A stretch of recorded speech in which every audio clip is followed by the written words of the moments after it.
हरे कृष्णा। आज हम लोग श्री श्री जगन्नाथ देव की रथ यात्रा के संबंध में श्रवण करेंगे। रथ यात्रा का रहस्य क्या है?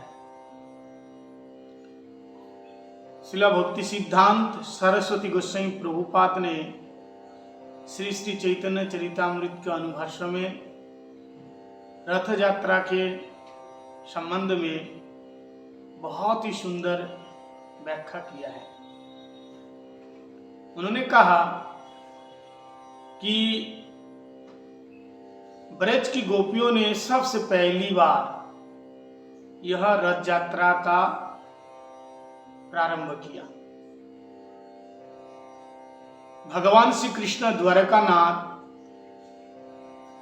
कुरुक्षेत्र में आए सूर्य ग्रहण के पर्व पर।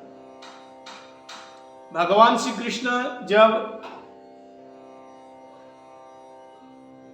ब्रजवासियों को छोड़ करके मथुरा गए, मथुरा से कुरुक्षेत्र में गए, द्वारका में गए,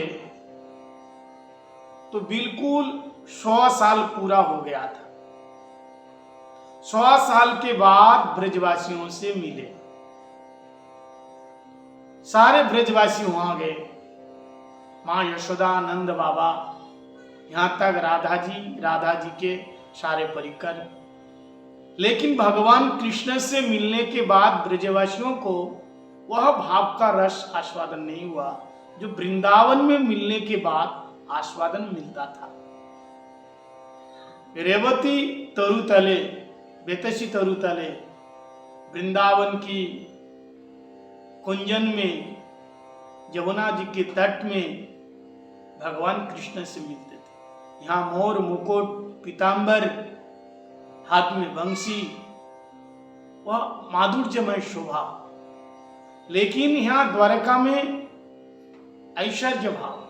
कुरुक्षेत्र में आए भगवान तो देखा हाथी, घोड़े, बहुत सारे रथी, सैनिक, भगवान का राजवेश, सोने की हार, गले में मुकुट सोने का, चरणों में सोने की पादुका, बाजूबंद, पूरा भगवान सोने, हीरे, जवाहरात, मूंगे पन्ने से जड़े हुए।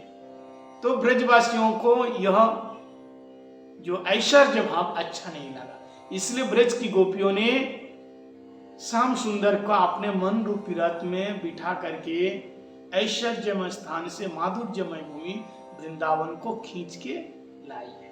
तब से रथ यात्रा शुरू हो गई। यहां पर जगन्नाथ देव साक्षात ब्रजेंद्र नंदन श्याम सुंदर और श्री चैतन्य महाप्रभु कौन है? ये राधा जी के भाव में है। अभी राधा दूती शिवलितम नवमी कृष्ण स्वरूपम।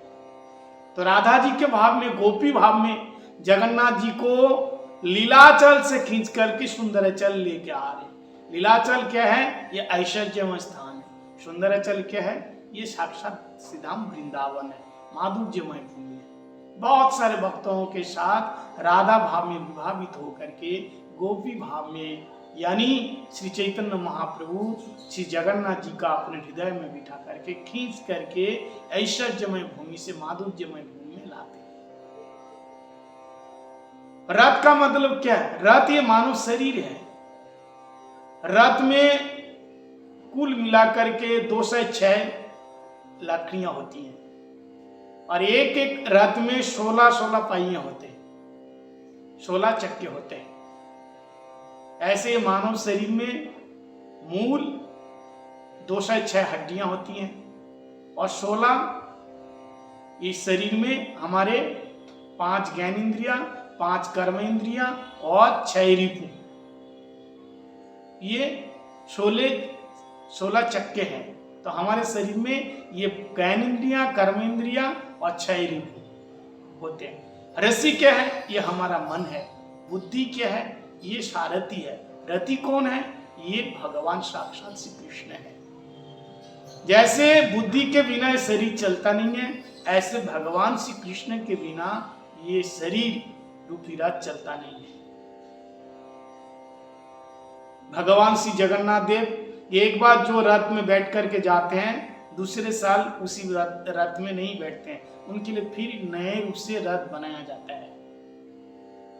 वो पुराने रथ को छोड़ देते हैं, कभी आके नहीं बैठते हैं। तो फिर पुराने रथ को क्या करते हैं, फिर उसको लकड़ियों को लेकर के जगन्नाथ जी के रसोई में व्यवहार होते हैं, उनको भोग बांधते हैं, उसी में लकड़ियों को जलाया जाता है।